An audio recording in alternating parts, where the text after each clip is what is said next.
તો નમસ્કાર વિદ્યાર્થી મિત્રો, આપણે છેલ્લે સ્વાધ્યાય 15.1નો પ્રશ્ન 21 પૂરો કર્યો હતો. પ્રશ્ન 22માં આપણે પહોંચી ગયા છીએ. પ્રશ્ન 22ની અંદર જો તમે રકમ વાંચો તો એમાં આપવામાં આવ્યું છે કે ઉદાહરણ 13ના સંદર્ભમાં સૌથી પહેલું કે નીચે આપેલ કોષ્ટક જે છે એ આપણે પૂર્ણ કરવાનું છે. તો આ દાખલો કરવા માટે આપણને જરૂર પડશે ઉદાહરણ 13ની. ઉદાહરણ 13ને અગર તમે જોવા જાઓ, આગળ એની રકમ આપી છે. તો ઉદાહરણ 13ની અંદર એવી વાત કરવામાં આવી છે કે એક ભૂરો અને એક રાખોડી એમ બે પાસાને એકસાથે ઉછાળવામાં આવે છે. તમામ શક્ય પરિણામો લખો. પાસાની ઉપરની સપાટી પર દેખાતી સંખ્યાઓની સરવાળો 8 હોય, 13 હોય અને 12 કે તેનાથી નાનો હોય તેની સંભાવના કેટલી. તો એ ઉદાહરણ 13 જે છે એ આખી અલગ વસ્તુ છે, આપણે એમાં નહીં જઈએ. ખાલી એમાંથી એક અગત્યની વસ્તુ એ લેવાની છે. ઉદાહરણ 13 તમે ન જોયું હોય તો જોઈ લો, તો તમને ખ્યાલ આવશે કે ઉદાહરણ 13ની અંદર જે આપણા માટે અગત્યની વસ્તુ એ છે કે એનામાં બે પાસા જે છે એને ઉછાળવાની વાત કરવામાં આવી છે. બે પાસા જો આપણે ઉછાળીએ તો શું પરિણામ આવે એની વાત કરવામાં આવી છે. તો બે પાસાને જ્યારે આપણે ઉછાળીએ છીએ ત્યારે જે આપણને પરિણામો મળવાના છે એ બધા જ પરિણામો મેં અહીંયા બતાવ્યા છે. શક્ય પરિણામો જો અગર તમે જોવા જાઓ કે બે પાસાને હું ઉછાળું છું તો શક્ય પરિણામો કયા કયા મળે છે. હવે આપ ખાસ આ વસ્તુ જે પરિણામો છે એ સમજજો. શું કામ? કારણ કે એના ઉપર જ આ જે ઉપરનો આપણો કોષ્ટક છે એ આધારિત છે. તો સૌથી પહેલાં આ જે પરિણામો છે એ આપણે સમજવા પડશે. હવે આપણી પાસે જો બે પાસા હોય અને આપણે એને બે વખત ઉછાળીએ તો એવું ક્યારેક બની શકે કે એક બંને પાસા ઉપર એક આવી શકે. ક્યારેક એવું પણ બની શકે કે એક પાસા ઉપર એક આવે અને બીજા પાસા ઉપર બે આવે. ક્યારેક એવું પણ બની શકે કે એક પાસા ઉપર એક આવે, બીજા પાસા ઉપર 3 આવે. તો એવી રીતે બધા અલગ અલગ પરિણામો જો તમે મેળવો તો એમ કુલ જેટલા બી આ પરિણામો છે એ બધા જ પરિણામો જે છે એની સંખ્યા તમને મળશે 36. હું લખી શકું છું કે શક્ય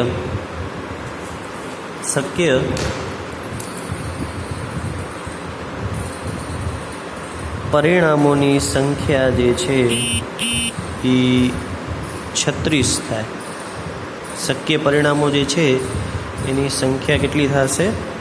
36 થશે શક્ય પરિણામો છે. હવે આપણને ખબર પડી ગઈ છે કે કુલ પરિણામો જે છે એ 36 થઈ ગયા.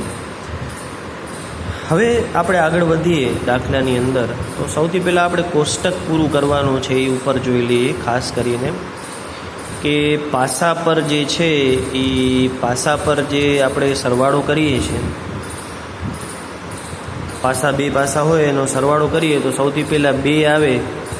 તો 2 આવે જો પાસા ઉપરના બે પાસા ઉપરના અંકોનો સરવાળો કરીએ અને 2 આવે તો એની આપણને મળી ગઈ છે સંભાવના 1/36.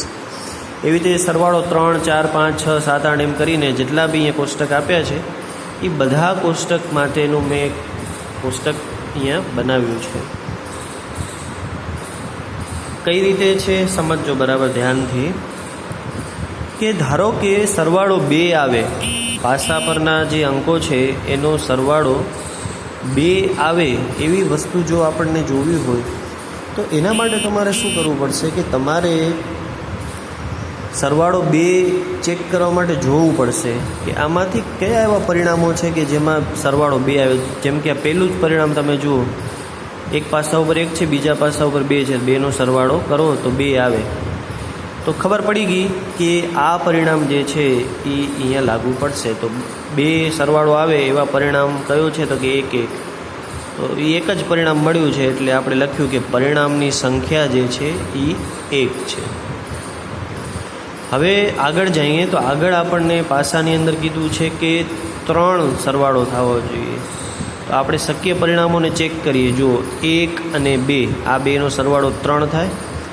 એક્ઝેક્ટ એની નીચે તમે અહીંયા જોશો આ 2 અને 1, તો એ બંનેનો સરવાળો પણ 3 થાય. એવા બધા જ પરિણામો ચેક કરવા જેમાં સરવાળો 3 થાય. તો અહીંયા ખાલી 2 જેવા પરિણામો મળશે, જેમ કે આ 1 2 અને 2 1.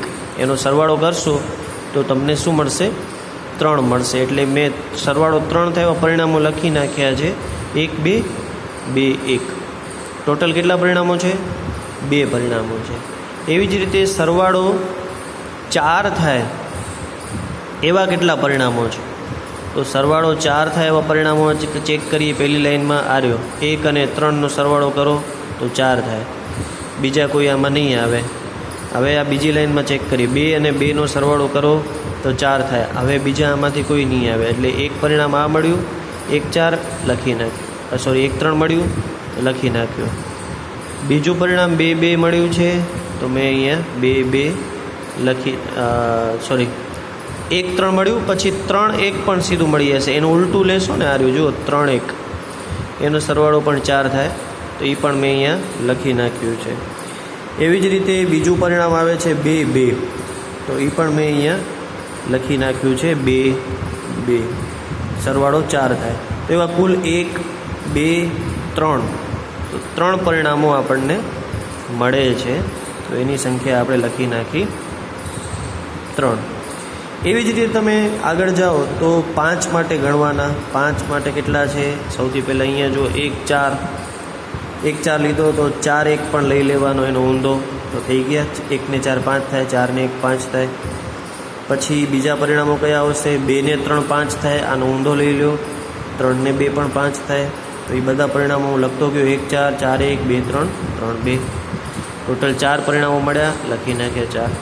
એવી જ રીતે આ બધા જ પરિણામો જે છે એ અહીંયા લખેલા છે. તો આ બધા જ પરિણામો જે છે એ તમે પોઝ કરી વિડીયો અને આજે અહીંયાથી આનો રેફરન્સ લઈ અને આ કોષ્ટક તમે તૈયાર કરી શકો છો. તો વિડીયો પોઝ કરી અને આ જે કોષ્ટક છે એ તૈયાર કરી લેજો. ત્યાર પછી આપણે આની અંદર ખાસ કોષ્ટક પૂરું કરવાનું છે. તો કોષ્ટક પૂરું કરવા માટે આપણને હવે જોવાનું કે સરવાળો 3 થાય. તો સરવાળો 3 થાય એવા કેટલા પરિણામો છે? તો કે એવા 2 પરિણામો છે. તો આપણું સંભાવનાનું સૂત્ર છે કે શક્ય પરિણામોની સંખ્યા ભાગ્યા કુલ પરિણામોની સંખ્યા. ઘટના બનવા માટે શક્ય પરિણામોની સંખ્યા છેદમાં કુલ પરિણામોની સંખ્યા, જે આપણું સૂત્ર છે. એના પ્રમાણે જોવા જાઓ તો શક્ય પરિણામો 2 છે. સરવાળો જે 3 થાય એના માટે શક્ય પરિણામો જે છે એ 2 છે. તો 2 છેદમાં કુલ પરિણામોની સંખ્યા તમે જોઈ શકો છો. કેટલી છે કુલ પરિણામોની સંખ્યા? 36. તો લખી નાખ્યા 36. એવી જ રીતે 4 માટે ચેક કરીએ. તો 4 માટે આપણને ખબર પડે છે કે 4 માટે 4 સરવાળો 4 આવે, પાસા પરના બંને પાસા પરના અંકોનો સરવાળો 4 આવે એવા 3 પરિણામો મળે છે. તો હું લખીશ કે 3/36. ત્યાર પછી 5. તો 5 માટે ચેક કરો. 5 માટે કેટલા પરિણામો આવે છે? 4. તો 4/36. આ રીતે તમે અલગ અલગ પરિણામો લખી અને કોષ્ટક જે છે એને પૂરું કરી શકો છો અને આનો જવાબ લાવી શકો. જેમ કે હવે આગળ જઈએ, આની અંદર છઠ્ઠો જે છે 6 હોય, પાસા પરના અંકોનો સરવાળો. તો 6 હોય એવા કેટલા પરિણામો છે? 5 છે. તો 5/36. હવે પાસા પરનો અંકનો સરવાળો 7 થાય. 7 થાય એવા પરિણામોની સંખ્યા 6 છે. તો ઉપર લખશું 6/36. ના પછી સરવાળો 9 થાય. તો સરવાળો 9 થાય એવા પરિણામોની સંખ્યા 4 છે. અહીંયા હું લખી નાખીશ 4/36. પાસા પરના અંકોનો સરવાળો 10 થાય. તો 10 થાય એવા પરિણામોની સંખ્યા ચેક કરીએ તો કેટલી છે? સારી 3 છે. તો 3/36. પાસા પરના અંકોનો સરવાળો 11 થાય. 11 તો 11 થાય એવા કેટલા પરિણામો છે? 11 થાય એવા પરિણામો 2 છે. તો 2/36. તો આ પ્રમાણે જે છે એ આ કોષ્ટક જે છે એ તમારું પૂરું થશે. તો લખવું હોય તો લખી લેજો. આ બહુ સહેલો દાખલો છે. હવે આ જ પ્રશ્નની અંદર જો ચોપડી તમારી પાસે તમે સાથે રાખીને ભણતા હો તો તમને ખ્યાલ આવશે કે આની અંદર બીજા જે પ્રશ્ન પૂછ્યા છે, બીજો એક પ્રશ્ન પૂછ્યો છે કે વિદ્યાર્થી દલીલ કરે છે. આ પ્રશ્નની અંદર બીજો પ્રશ્ન એમ કે છે કે એક વિદ્યાર્થી દલીલ કરે છે કે 11 શક્ય પરિણામો 2, 3, 4, 5, 6, 7, 8, 9, 10, 11 અને 12 છે. તેમાંના પ્રત્યેકની સંભાવના 1/11 છે. શું આપ આ દલીલ સાથે સહેમત છો? તો એમ કહે છે કે 11 શક્ય પરિણામો આ બધા આપ્યા છે, 2, 3, 4, 5, 6, 7, 8, 9, 10, 11 અને બધાની સંભાવના 1/11 છે. તો આ દલીલ સાથે સહેમત થશો? તો કે ભાઈ આ દલીલ સાથે આપણે સહેમત ન થઈ શકીએ. કેમ? કારણ કે પહેલી વસ્તુ તો એ છે કે જે આ 2, 3, 4, 5, 6, 7 જે સરવાળા આપણે કરીએ છીએ, પાસા પરના અંકોના સરવાળા 2થી શરૂ થશે. 2, 3, 4, 5, 6, 7 એમ કરીને 12 સુધી સરવાળા થઈ શકે. હવે 12 સુધી જે સરવાળા થઈ શકે છે એ બધા જ જે છે એ પ્રાથમિક ઘટનાઓ ન કહી શકીએ આપણે, પરંતુ એક પ્રકારની ઘટનાઓ છે. હકીકતમાં જો આ પ્રયોગની તમે પ્રાથમિક ઘટનાઓની વાત કરો તો એ કેટલી છે? કુલ 36 શક્યતાઓ છે. 36 ઘટનાઓ બનશે આવી બધી એમ કરી અને કુલ 36 ઘટનાઓ જે છે એ બને છે. અને પ્રયોગની 36 ઘટનાઓ જે છે એ સમસંભાવી છે, એટલે કે કોઈ પણ ઘટના જે છે એ શક્ય બની શકે છે આ 36માં. તો ખાલી જે 11 ઘટનાઓ આપણને કહેવામાં આવી છે કે 11 ઘટનાઓ કઈ કઈ કહેવામાં આવી છે કે 2, 3, 4, 5, 6, 7, 8, 9, 10, 11, 12 વાળું. તો એમ કે ભાઈ એવી રીતે આપણે એમ કહીએ કે 11 ઘટનાઓ પૈકીની બધી જ ઘટનાઓ જે છે એ આપણે સમસંભાવી ન કહી શકીએ. કુલ 36 ઘટનાઓ જે છે એ આપણે કહી શકીએ એ સમસંભાવી છે. એટલે 1/11 જવાબ પાછળ કોઈ પણ પ્રકારનું તર્ક ગણિત લાગુ પડતું નથી. તો આ રીતે જે છે એ આપણે અહીંયા આ દાખલો જે છે એ પૂરો કરીએ છીએ. સાવ સહેલો દાખલો છે. સમજમાં આવે એવી સરળતા છે આ દાખલાની અંદર, અઘરું બહુ કંઈ છે નહીં. તો અહીંયા આપણે પૂરો કરીએ છીએ દાખલાને. તો વિદ્યાર્થી મિત્રો, હવે પ્રશ્ન નંબર 23માં આવી ગયા છે. એમાં એક પ્રશ્ન છે કે એક રમતમાં 1 રૂપિયાના સિક્કાને 3 વાર ઉછાળવામાં આવે છે અને તેના પરિણામ દરેક વખતે નોંધવાના છે. જો તમામ વખત સિક્કો ઉછાળતા સરખું પરિણામ મળે, એટલે કે 3 છાપ અથવા 3 કાંટા, તો હનીફ રમત જીતી જાય અથવા તો હારે છે. તો હનીફ રમત હારે તેની સંભાવના જે છે એ આપણને શોધવાની. સૌથી પહેલાં તો આપણે એક જે આ રૂપિયાનો સિક્કો છે એને આપણે 3 વખત ઉછાળવાનો છે. 3 વખત ઉછાળીએ ત્યારે કયા કયા પરિણામો આપણને મળે છે એની આપણે પહેલાં ચર્ચા કરી લઈએ. સૌથી પહેલી તો વસ્તુ આપણે ખાસ સમજશું, ધ્યાન રાખજો, તમારી જાણકારી માટે લખું છું કે છાપને આપણે એચ કહેશું અને કાટને આપણે ટેલ કહેશું, એચ અને ટી. હવે 3 વખત ઉછાળીએ છીએ તો એવી શક્યતા છે કે બધી જ છાપ મળે. બધી જ છાપ મળે એટલે પહેલી વખત છાપ, બીજી વખત છાપ ને ત્રીજી વખત છાપ, 3 વખત આપણને છાપ મળે છે. એક એવું પરિણામ આપણને મળી શકે છે.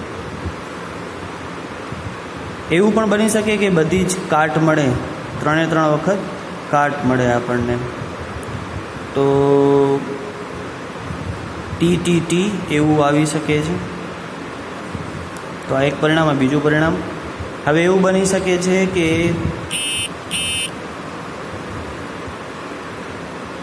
એક છાપ મળે, એક છાપ મળે. તો એક છાપ મળે એવા કેટલા પરિણામો આવશે? તો કે H 2 વખત TT. એવું પણ બની શકે કે THT, અને એવું પણ બની શકે કે TTH. અને 2 છાપ મળે.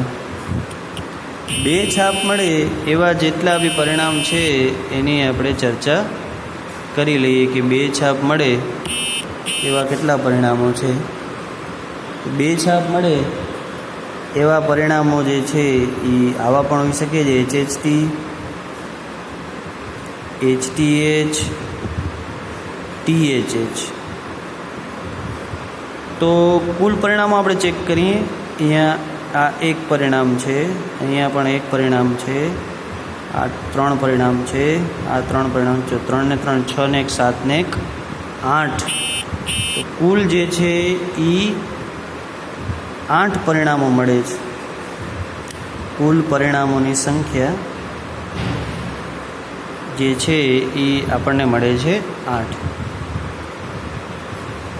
હવે ખાસ સમજવાનું છે આની અંદર કે 3 છાપ અથવા 3 કાંટા તો હનીફ રમત જીતી જાય, અન્યથા એ હારે જ. તો ટૂંકમાં હનીફને જીતવું હોય તો કાં તો 3 વખત એને છાપ આવવી જોઈએ, કાં તો એને 3 વખત કાટ આવવી જોઈએ. જો આવું ન આવે તો એ હારી જાય. તો આપણા માટે શોધવાનું છે કે ઘટના એ આપણા માટે છે કે હનીફ.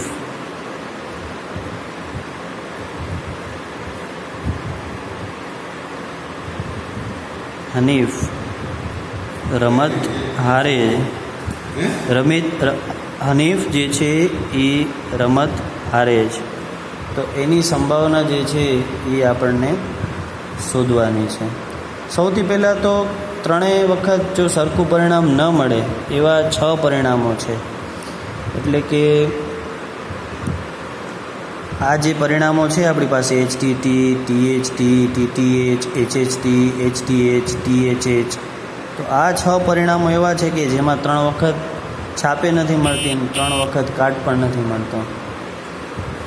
તો આ રીતે તમને જે છે એ પરિણામો મળશે. 6 પરિણામો એવા છે કે જેમાં હનીફ હારી જાય છે. કારણ કે હનીફને જીતવા માટે આ 2 પરિણામો જ જોઈએ. કાં તો 2 વખત છાપ હોવી જોઈએ, કાં તો 3 વખત છાપ હોવી જોઈએ, કાં તો 3 વખત કાટ હોવા જોઈએ. પણ આપણને હરાવવાનું છે આને. તો 6 પરિણામો એવા છે. આ પેલું આ અહીંયાના 3 પરિણામ, આ 3 પરિણામ કે જેમાં 3 વખત કાટ પણ નથી મળતા અને 3 વખત છાપ પણ નથી મળતા. તો એટલા માટે આપણે એમ કહી શકીએ કે ઘટના એ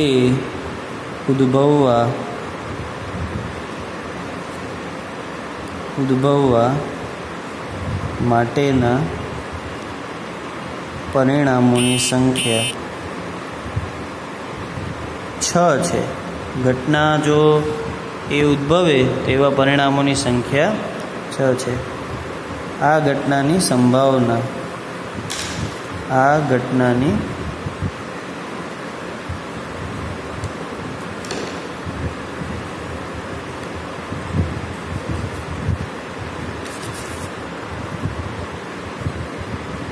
સંભાવના જેને તમે કહેશો PA. તો 6 કુલ પરિણામોની સંખ્યા કેટલી છે? કુલ પરિણામોની સંખ્યા જે છે એ 8 છે. તો 6/8 બંનેને 2 થી ઉડાડી શકીએ. આને 2 થી ભાગો તો 3 આવે, આને 2 થી ભાગો તો 4 આવે. એટલે તમારો જવાબ જે આવશે એ 3/4 આવશે. તો આ રીતે તમારો જવાબ આવશે 3/4. દાખલો અહીંયા પૂરો થાય છે.